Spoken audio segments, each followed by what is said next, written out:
Students, so welcome to CIE academy. General science का series बिल्कुल आपका चल रहा है। इसमें सारे ही क्वेश्चंस कंबाइंड क्वेश्चंस हो रहे हैं, PYQ क्वेश्चंस हो रहे हैं specifically for AEDO and SI।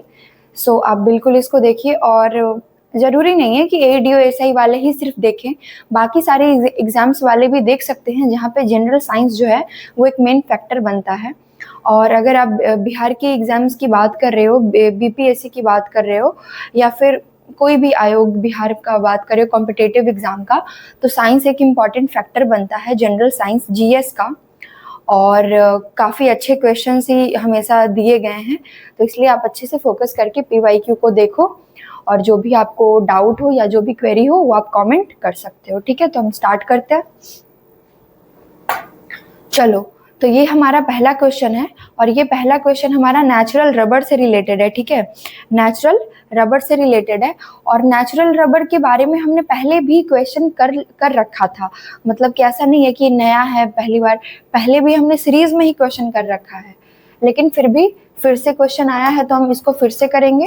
और जिनको याद है उनको तो आंसर अभी याद आ ही गया होगा, लेकिन नहीं भी याद है तो अभी हम इसका आंसर देख लेंगे। तो क्या है, natural rubber is a polymer of, मतलब प्राकृतिक रबर का एक बहुलक क्या है, मतलब क्या है इनमें से, आइसोप्रीन है, स्टेरीन है, या फिर विनाइल एसीटेट है, या फिर प्रोपीन है। तो इनमें से कौन सा आंसर हो जाएगा? तो आपका आइसोप्रीन हो जाएगा। उस वक्त भी हमने यही पढ़ा था, आइसोप्रीन के बारे में पढ़ा था। ठीक है, आइसोप्रीन क्या है? आइसोप्रीन एक बहुलक है ना, एक पॉलीमर है। Natural rubber is a polymer of, मतलब आइसोप्रीन का पॉलीमर क्या है? नेचुरल रबर है। स्पेसिफिकली हम इसको क्या बोलेंगे? तो स्पेसिफिकली हम इसे cis-1,4 पॉली आइसोप्रीन बोलते हैं। क्या बोलते हैं? सिस, इसको याद कर लो, 1,4 पॉली आइसोप्रीन। ठीक है, तो ये इसका मतलब क्या है? ये इसका स्पेसिफिक नाम हो गया। ओके, ये इसका स्पेसिफिक नाम हो गया। आइसोप्रीन इज द मोनोमर, ये एक मोनोमर यूनिट है दैट लिंक्स टुगेदर, जो एक दूसरे में जुड़ता है, to form the long polymer chains, किस लिए? लंबा पॉलीमर चेन बनाने के लिए। ठीक है, दैट कंस्टिट्यूट नेचुरल रबर। अब इसको हिंदी में भी देख ले, प्राकृतिक रबर हमारा जो, यानी कि नेचुरल रबर जो हमारा है, आइसोप्रीन का एक बहुलक है। विशेष रूप से इसका नाम क्या है? cis-1,4 poly isoprene. आइसोप्रीन वह मोनोमर इकाई है ना, जो प्राकृतिक रबर बनाने वाली लंबी बहुलक श्रृंखलाओं को एक साथ क्या जोड़ती है, यानी कि लॉन्ग चेन का बात किया जा रहा है। ठीक है, तो अब हम दूसरे क्वेश्चन पे आते हैं। अच्छा, उससे पहले बता दूं, मैंने उस वक्त भी बोला था, मैं अभी भी बोल रही हूँ, फाइबर एंड फैब्रिक करके एक चैप्टर होता है, क्लास 8 और 9 के NCERT में आपको मिल सकता है, फाइबर एंड फैब्रिक।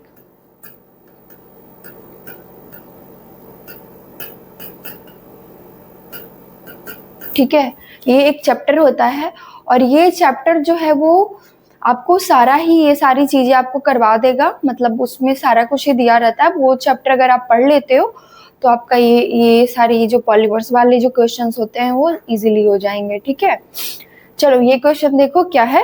क्वेश्चन क्या है? The book the origin of species was written by. Origin of species किताब किसके द्वारा लिखी गई थी? ओरिजिन ऑफ स्पीसीज जो है, ये किताब किसके द्वारा लिखी गई थी? आंसर करिए आप लोग, आंसर करिए। क्या हो जाएगा? लिनियस हो जाएगा, लैमार्क हो जाएगा, मेंडल हो जाएगा, या डार्विन हो जाएगा? इन सब से रिलेटेड हमने कुछ ना कुछ पढ़ रखा है, अगर आपको याद होगा तो आप आंसर अच्छे से कर देंगे।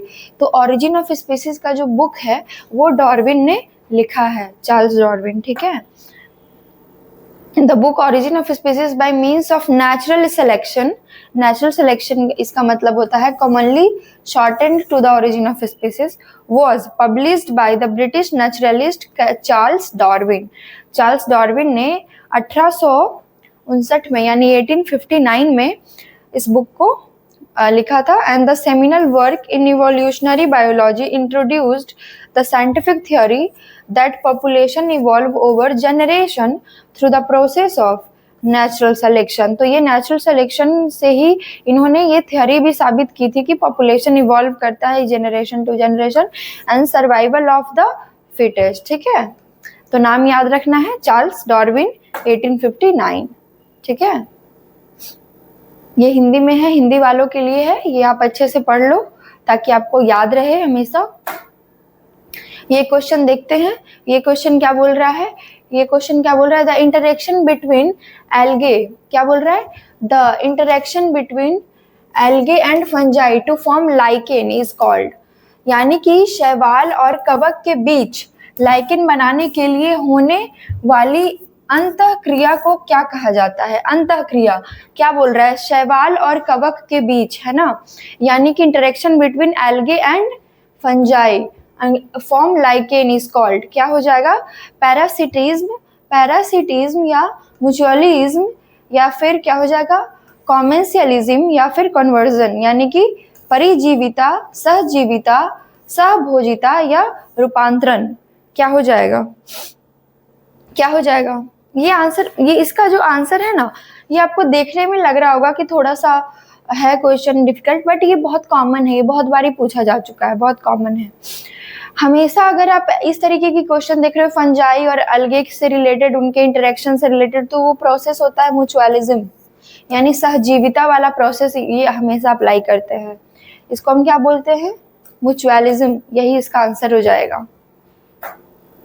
The interaction between algae and fungi to form lichen is a classic example of mutualism, है ना, which is a type of symbiotic relationship। एक symbiotic relationship का ये क्या है, एक टाइप है, where both organism benefit from the association, है ना। फिर से इसको देख ले, शैवाल और कवक, शैवाल और कवक यानी एल्जाई और फंजाई के बीच लाइकेन बनाने के लिए, लाइकेन को बनाने के लिए होने वाली अंतःक्रिया सहजीविता का एक उत्कृष्ट उदाहरण है, जो एक प्रकार का सहजीवी संबंध है, म्यूचुअलिज्म है, जिसमें दोनों जीवों को लाभ होता है। ठीक है, ये क्वेश्चन देखो क्या है, द एक्चुअल लोकेशन और place where an organism lives is called, किसी जीव के रहने के वास्तविक स्थान या जगह को क्या कहा जाता है,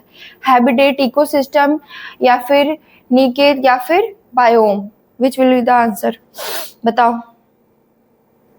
तो बहुत आसान है, बचपन से पढ़ा होगा ना, वहां कहीं पे भी वो रहने के आदी हो जाते हैं तो हम क्या कहने लगते हैं, पर्यावास। ये तो आंसर से ही वास लिखा हुआ है ना, यहाँ से ही समझ में आ रहा होगा कि आंसर यही हो जाएगा, है ना, हैबिटेट हो जाएगा इसका आंसर। ठीक है, पर्यावास। तो हैबिटेट क्या होता है, इज द नेचुरल इन्वायरमेंट और प्लेस, ये एक नेचुरल इन्वायरमेंट, एक जगह हुआ, प्लेस हुआ, where a particular organism lives, जहाँ पे कोई एक ऑर्गेनिज्म रह रहा है, it provides the organism with everything it needs to survive। तो क्या है कि जहां वो रह रहे हैं वहां पे उन्हें उनके जरूरत की हर चीजें उपलब्ध होती हैं, including food, water and shelter, खाना पीना और रहना, चीजों का उपलब्धि होता है, इसलिए हम उसे हैबिटेट कहते हैं। हिंदी में भी अगर आप देख ले तो पर्यावास क्या है, तो पर्यावास वह प्राकृतिक वातावरण है या स्थान है जहां एक विशेष जीव रहता है। यह जीव को भोजन, पानी और आश्रय सहित जीवित रहने के लिए आवश्यक सब कुछ प्रदान करता है। ठीक है, चलो ये बताओ, solar energy is converted into ATP, तो इन किस चीज में, तो सौर ऊर्जा एटीपी में परिवर्तित होती है। ये तो बहुत आसान है, ये नहीं बताया तो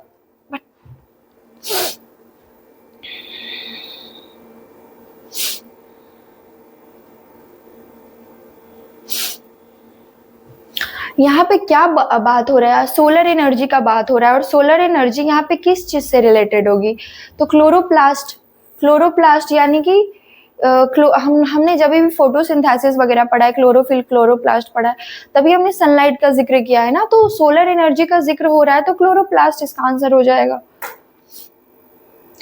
तो क्या हो जाएगा, photosynthesis is the process that occurs in chloroplast. Chloroplast में ही फोटोसिंथेसिस होता है, where solar energy is captured by chlorophyll. जहाँ पे सोलर एनर्जी यानी कि सन की जो ऊर्जा होती है, सौर्य ऊर्जा जो होती है, उसको कैप्चर करना किसका काम है, क्लोरोफिल का काम है। And converted into chemical energy in the form of ATP. और वही क्लोरोफिल जो ही है उसको फिर केमिकल एनर्जी में कन्वर्ट करता है एटीपी के फॉर्म में, ठीक है। एंड NADPH वो भी याद रखना है। अब हिंदी में भी देख ले तो प्रकाश संश्लेषण वह प्रक्रिया है जो क्लोरोप्लास्ट में होती है। किस में होती है, क्लोरोप्लास्ट में होती है, जहां सौर्य ऊर्जा को क्लोरोफिल द्वारा पकड़ा जाता है और एटीपी और NDPH के रूप में रासायनिक ऊर्जा में परिवर्तित किया जाता है, ठीक है। चलो, the by product of photosynthesis is, oh shit, ये भी मतलब क्वेश्चन है। द बाय प्रोडक्ट फोटोसिंथेसिस जब हम करते हैं, फोटोसिंथेसिस जब हम करते हैं तो उसमें हम देखते हैं कि एक होता है रिएक्टेंट, एक होता है प्रोडक्ट। केमिकल रिएक्शन पढ़ा होगा तो जो बाय प्रोडक्ट निकल के आता है, लास्ट में जो निकल के आता है वो क्या होता है, वो हमारा होता है O2। क्या होता है, oxygen, O2। O2 is the primary byproduct of photosynthesis. Plants use light energy to convert carbon dioxide and water into glucose, है ना, and oxygen gas which is released. तो बेसिकली जब भी हमारा फोटोसिंथेसिस होता है तो जो रिएक्शन होते हैं उसमें क्या होता है, रिएक्शन में प्लांट क्या यूज करता है, लाइट एनर्जी यानी कि सन के लाइट को यूज करते हैं टू कन्वर्ट कार्बन डाइऑक्साइड में कन्वर्ट करते हैं और वाटर में, और फिर वो किस चीज में कन्वर्ट होते हैं, ग्लूकोज में और ऑक्सीजन में, है ना। तो ऑक्सीजन जो हमारा होता है वो लास्ट में निकल करके आता है, इसीलिए हम इसको बाय प्रोडक्ट बोलते हैं। और अभी हमसे पूछा भी क्या था कि बाय प्रोडक्ट, तो बाय प्रोडक्ट क्या हो जाएगा, ऑक्सीजन हो जाएगा, किसका, फोटोसिंथेसिस के रिएक्शन का, ठीक है। देख ले, हिंदी में भी देख लेते हैं। प्रकाश संश्लेषण का उपोत्पाद, क्या है ये, उपोत्पाद बाय प्रोडक्ट किसके द्वारा होता है, ऑक्सीजन, O2 है। और पौधे प्रकाश ऊर्जा का उपयोग कार्बन डाइऑक्साइड यानी कि CO2 और पानी H2O को ग्लूकोज यानी कि शर्करा और ऑक्सीजन गैस में बदलने के लिए करते हैं जो मुक्त होती है, ठीक है, विच इज रिलीज्ड। ये बताओ, the study of bones is done under the branch of science. अरे यार बताओ जल्दी, बोन्स के स्टडी को, हड्डियों की स्टडी को क्या बोलेंगे,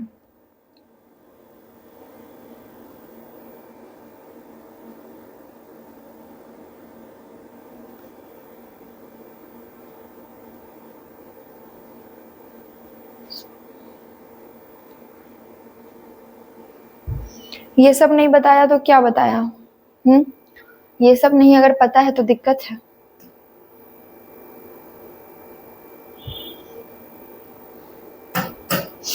हड्डियों का अध्ययन विज्ञान की जिस शाखा के अंतर्गत किया जाता है उसको क्या कहा जाता है, उसको कहा जाता है ओस्टियोलॉजी। ओस्टियोलॉजी यानी कि, अरे यार हिंदी वाला दिखता क्यों नहीं है, हाँ, अस्थि विज्ञान, ठीक है, अस्थि विज्ञान, अस्थि विज्ञान। Osteology is the scientific study of bones, skeletal elements, microbone, morphology, tooth morphology and functions। यानी कि अस्थि विज्ञान हड्डियों, कंकाल तत्वों, है ना,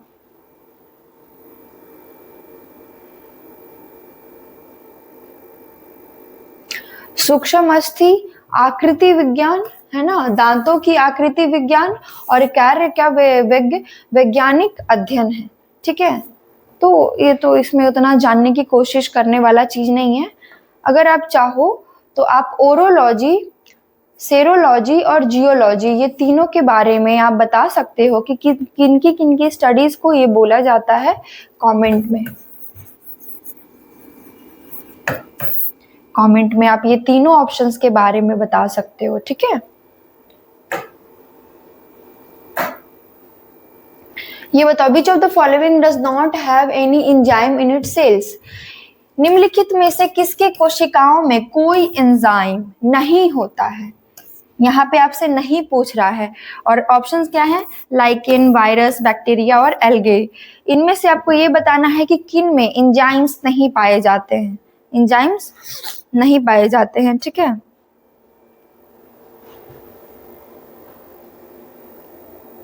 तो वायरस में एंजाइम्स नहीं पाए जाते, वायरस में एंजाइम्स नहीं पाए जाते क्योंकि ये डिपेंडेबल होता है। Virus are the only option listed that are acellular, meaning they do not consist of cells and lack their own metabolic machinery। वही मैं बोल रही थी, ये डिपेंडेबल होता है। इसका मतलब ये था कि इसके पास, वायरस के पास अपना कोई सेल्स जो होता है ना, वो नहीं होता है। ये अपने खुद पे ये डिपेंडेंट नहीं होता, ये पूरा इसकी मशीनरी रेडी नहीं होती है वायरस की। ये जिसके बॉडी में जाएगा या जिस भी चीज में जाएगा, ये उसके चीजों को यूज करके फैलता है या रहता है।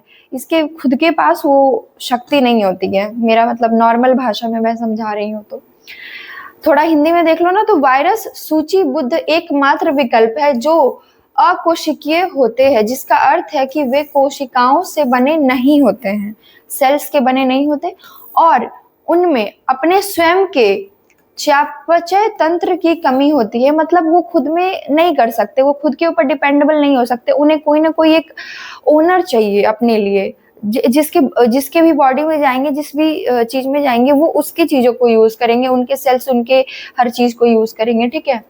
Therefore they generally do not have enzymes, इसीलिए उनमें एंजाइम्स नहीं पाए जाते हैं within the viral particle itself to carry out metabolic processes independently, instead relying entirely on the host cell. वही मैं बोल रही थी कि ये मतलब इनके पास खुद का नहीं है प्रोसेस, ये खुद पे इंडिपेंडेंट नहीं है कि ये जी सकते हैं। ये होस्ट सेल्स पे मतलब होस्ट सेल क्या हो गया कि जिसकी बॉडी में भैया जाएंगे, ठीक है, उसके एंजाइम्स पे, उसके ही चीजों पे डिपेंडेबल होते हैं, जो भी इनका लाइफ फंक्शंस होता है।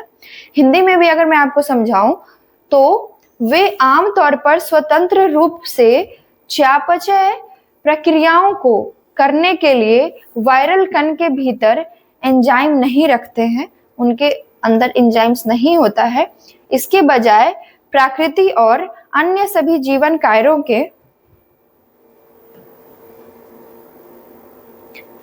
के लिए पूरी तरह से मेजबान कोशिकाओं के एंजाइमों पर निर्भर होते हैं। किसके?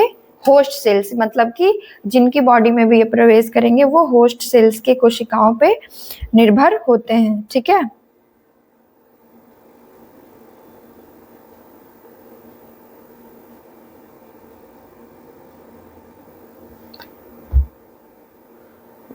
Just a minute. चलो, समझ में आ गया होगा। In which organ of the human body are the lymphocytes formed? मानव शरीर के किस अंग में लिम्फोसाइट्स बनते हैं? मानव शरीर के किस अंग में लिम्फोसाइट्स बनते हैं? ये तो बहुत आसान है, लीवर, बोन मैरो, स्प्लीन या पैनक्रियास। जल्दी बताओ।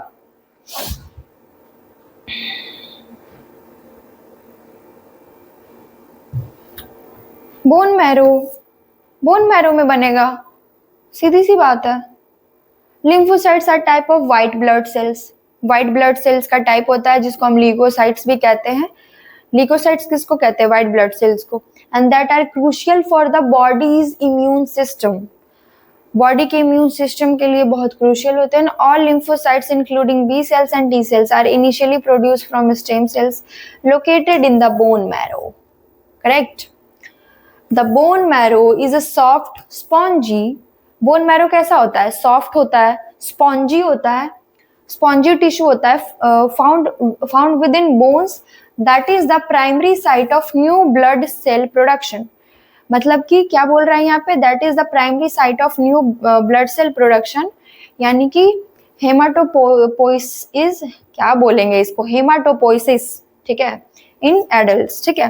हिंदी में भी देख लेते हैं। लिम्फोसाइट्स एक प्रकार की श्वेत रक्त कोशिकाएं, श्वेत रक्त कोशिकाएं यानी कि ल्यूकोसाइट्स हैं, जो शरीर की प्रतिरक्षा प्रणाली के लिए महत्वपूर्ण है, प्रतिरक्षा प्रणाली के लिए महत्वपूर्ण है। सभी लिम्फोसाइट्स बी कोशिका और टी कोशिकाओं सहित शुरू में अस्थिमज्जा में स्थित स्टेम कोशिकाओं में उत्पन्न होते हैं। ये अस्थमज्जा ये हमारा बोन मैरो कहलाता है, ठीक है। अस्थमज्जा हड्डियों के भीतर पाया जाता है, हड्डियों के भीतर पाया जाता है जाने वाला एक नरम स्पॉन्जी उत्तक है जो वयस्कों में नई रक्त कोशिका का उत्पादन क्या करेगा, उत्पादन का प्राथमिक स्थल है, ठीक है। चलो, विच of the following hormones contains iodine. ये क्वेश्चन रिपीट नहीं हो रहा है आयोडीन वाला, है ना। अगर देखी होगी सीरीज तो मतलब देखना जाके, अगर जिसने नहीं देखा है, लेकिन मैं बता रही हूँ ये रिपीट हो रहा है, देखना पड़ेगा रिपीट कैसे हो रहा है। क्या हो जाएगा, थायरोक्सिन। बाकी सारे हॉर्मोन्स के बारे में मैं ऑलरेडी बता चुकी हूँ, नहीं जिसको पता है जाके दूसरी वाली वीडियो देखो। तो इसका हो जाएगा थायरोक्सिन, ठीक है। क्यों, आयोडीन है ना।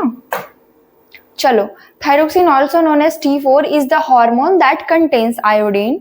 क्या कंटेन कर रहा है, iodine as a major component, and the thyroid gland requires dietary iodine to synthesize both thyroxine and triiodothyronine यानी कि T3।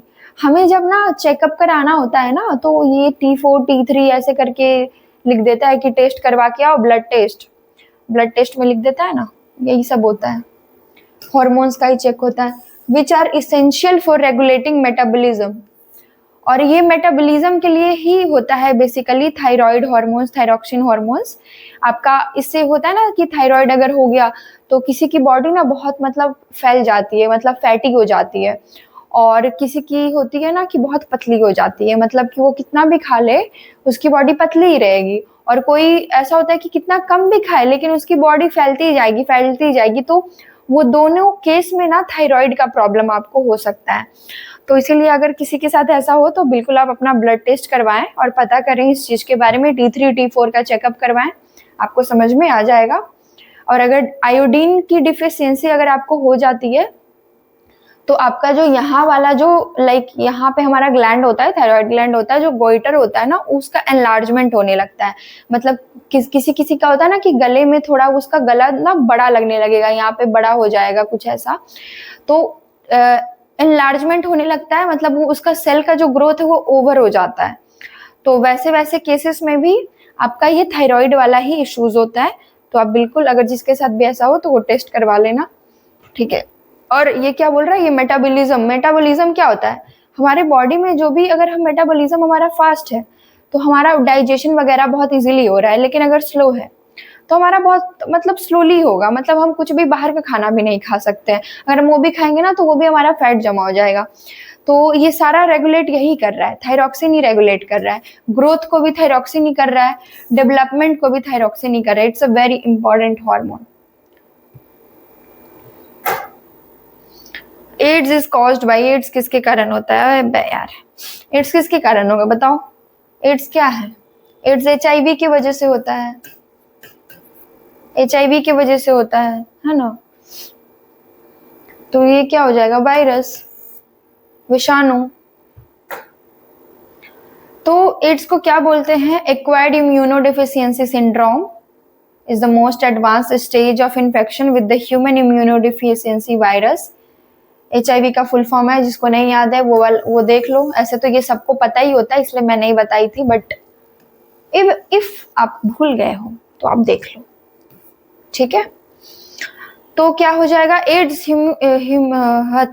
क्या है ये, ह्यूमन इम्यूनोडेफिशिएंसी वायरस यानी कि HIV के से संक्रमण का सबसे उन्नत चरण होता है। HIV क्या है, is a type of retrovirus that specifically targets and destroys the immune system CD4 plus T cells, ठीक है। ये देखो, ये क्वेश्चन देखो, थक गई मैं बोलते बोलते क्या, नहीं अभी और एनर्जी है। The sunlight from the sun to the earth reaches in, यानी कि सूर्य से पृथ्वी तक सूर्य का प्रकाश पहुंचता है। अरे बताओ, जल्दी बताओ,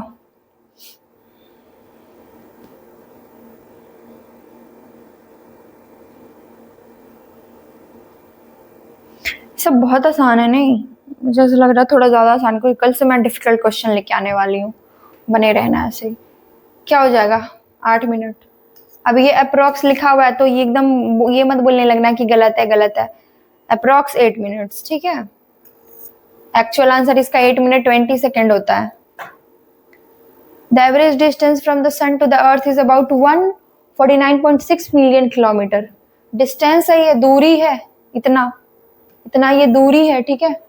92.96 मिलियन माइल्स, ये माइल्स में है। Light travel eight a constant speed of approximately, ये आपका स्पीड होता है किलोमीटर पर सेकेंड में 299,792 किलोमीटर पर सेकेंड, और ये आपका माइल्स में स्पीड को दिया हुआ है, ठीक है। इन द वैक्यूम और space, dividing the distance by the speed, जब हम डिस्टेंस को स्पीड से डिवाइड करते हैं तो वो हमें ट्रैवल का टाइम बताता है, which is approximately 8 minutes 20 second, ठीक है। 8 मिनट्स 20 सेकेंड। देख लो सब। Which one of the following is a scalar quantity, इसमें से स्केलर क्वांटिटी कौन सा है? बक जल्दी बताओ, बहुत आसान क्वेश्चन आ गया है आज लग रहा है।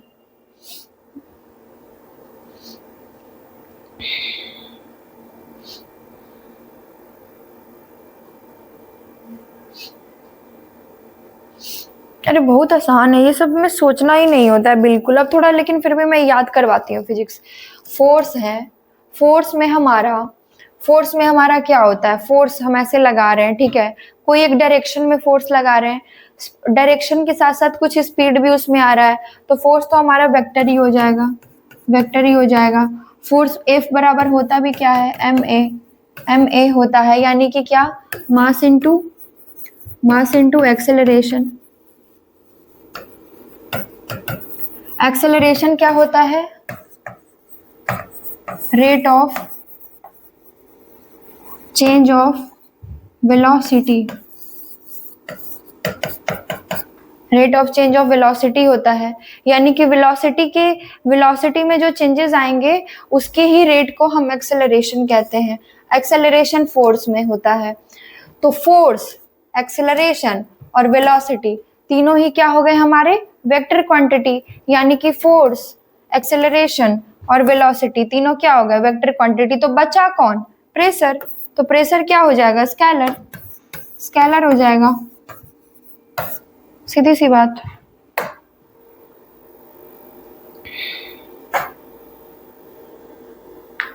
पढ़ लो भाई, जिसको नहीं याद आ रहा होगा वो उसको याद आ जाएगा। इसमें क्या बताओ? बताने वाली चीज है क्या?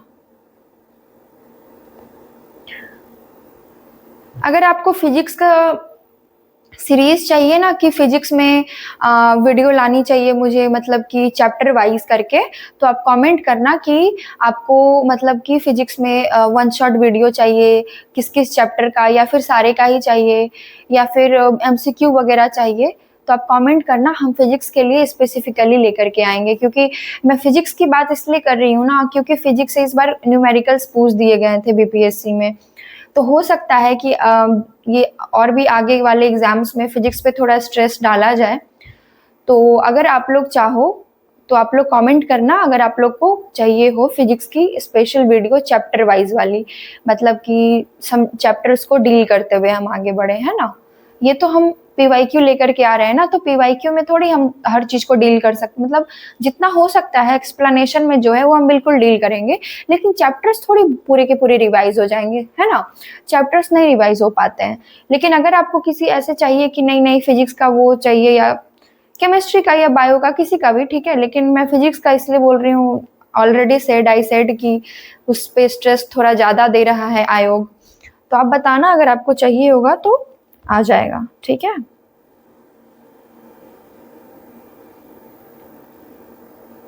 पढ़ लिया आपने? एक्सप्लेनेशन पढ़ लिया? चलो आगे बढ़ा जाए। Which one of the following quantity does not have unit? निम्नलिखित में से किस मात्रा की कोई इकाई नहीं होती है? निम्नलिखित में से किस मात्रा की कोई इकाई नहीं होती? इनमें से किसका यूनिट नहीं है? यूनिट याद करो तो याद आ जाएगा। सबका यूनिट याद करने का कोशिश करो, याद आ जाएगा। जल्दी बताओ मुझे, जल्दी। तो इसमें क्या होगा, स्ट्रेन, विकृति, विकृति का कोई यूनिट नहीं होता है, बाकी सबका यूनिट होता है, ठीक है। Strain is defined as the ratio of the change in dimension such as length or volume to the original dimension। तो ये एक चेंज, डायमेंशन का चेंज होता है, ठीक है, दैट्स वाई इसका कोई यूनिट नहीं होता है। और ये क्या, एक बार अच्छे से इसको समझे तो विकृति को मूल आयाम के सापेक्ष आयाम जैसे लंबाई और आयतन में परिवर्तन के अनुपात के रूप में परिभाषित किया जाता है। Since it is a ratio of two quantities with the same unit, the unit cancel out making strain a dimensionless quantity with no unit. तो ये रेशियो में होता है और इसके पास दो क्वांटिटी का यूनिट होता है, ठीक है, और दोनों यूनिट क्या होता है, एक दूसरे की वजह कैंसल हो जाता है, कैंसल आउट हो जाता है, इस वजह से ये इसके पास कोई डायमेंशन नहीं बन पाता है। और डायमेंशन नहीं बन रहा है, यूनिट तो यूनिट नहीं है, और यूनिट नहीं है तो इसलिए हम इसको यूनिट लेस कहेंगे, ठीक है। Sound wave in air is, हवा में ध्वनि तरंग क्या है, transverse wave, longitudinal wave, electromagnetic wave या पोलराइज्ड। वेरी इजी, आज का क्वेश्चन ऑल आर इजी, ठीक है, ऐसा नहीं था कि कोई भी डिफिकल्ट था, नहीं बताए होगे या नहीं पता होगा तो दिक्कत है। ये हो जाएगा लॉन्गिट्यूडनल, ठीक है, लॉन्गिट्यूडनल, ठीक है, अनुदैर्ध्य। तो sound wave in air are longitudinal waves, ध्वनि तरंगों हवा में अनुदैर्ध्य तरंगे होती हैं, because the particles of the medium, particles of the medium air molecules के, है ना, particles vibrate back and forth parallel to the direction of the waves propagation. Hindi में भी देखें तो क्योंकि माध्यम के कण हवा के अणु, है ना, तरंग में संचरण की दिशा के समांतरण आगे पीछे कंपन करते हैं, and this motion creates a series of high pressure regions called compression and low pressure regions called rarefaction. तो कंप्रेशन और रेयरफैक्शन, मैंने इसका एक बार ना डायग्राम बना के भी बताया था, फिर से बता देती हूँ। तो पढ़ने में तो आसान हो जाता है ना, लेकिन वो बन नहीं पाता है ना, सही बोली ना मैं, समझ में नहीं आ पाता उस तरीके से। ये इस तरीके से हमने बनाया था।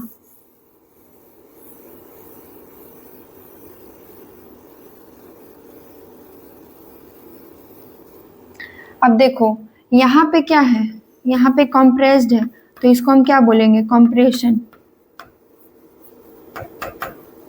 यहाँ पे क्या है, ये यहाँ पे रेयरफैक्शन।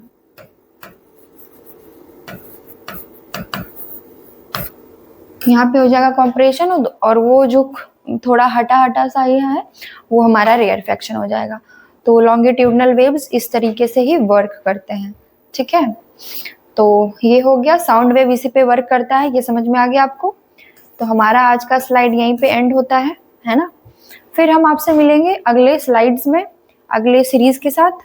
और एक और बात, अगर आपको सच में चाहिए होगा चैप्टर वाइज कि मैं फिजिक्स का या फिर किसी भी चैप्टर का साइंस में आपको चाहिए होगा तो आप कमेंट करना, तो हम न्यूमेरिकल्स वगैरह के साथ आएंगे। अगर फिजिक्स की बात हो रही है तो जो भी चैप्टर का आपको चाहिए कि नहीं उसका होना चाहिए, न्यूमेरिकल्स भी होना चाहिए, तो हम बिल्कुल करवा देंगे, बस आप कमेंट कर देना, ठीक है। तो और जो मैंने वो क्वेश्चन बोला था उसको भी आप कमेंट में बताना कि क्या क्या होगा दूसरे का भी, क्योंकि पता है उससे क्या होगा कि अगर आप रिसर्च वगैरह करते हो तो आपकी जो मतलब आपका जो नॉलेज होता है उस पर आप वर्क कर रहे हो, वो आपका और भी ज़्यादा अच्छे से इन्हेंस होता है ना। आप टाइप करोगे तो वो आपको याद भी होगा, तो इसीलिए आपको टाइप करना चाहिए, रिसर्च करना चाहिए। आप चाहो तो कॉपी में भी लिख के उसको रख सकते हो, चिपका भी सकते हो किसी नोट्स में ऐसे करके, तो वो अपना अपना मन होता है। बट जो मैंने बोला अगर वो भी आप करो तो वो भी बहुत अच्छी चीज़ हो जाएगी, ठीक है। फिर मिलते हैं, thank you for watching, okay bye.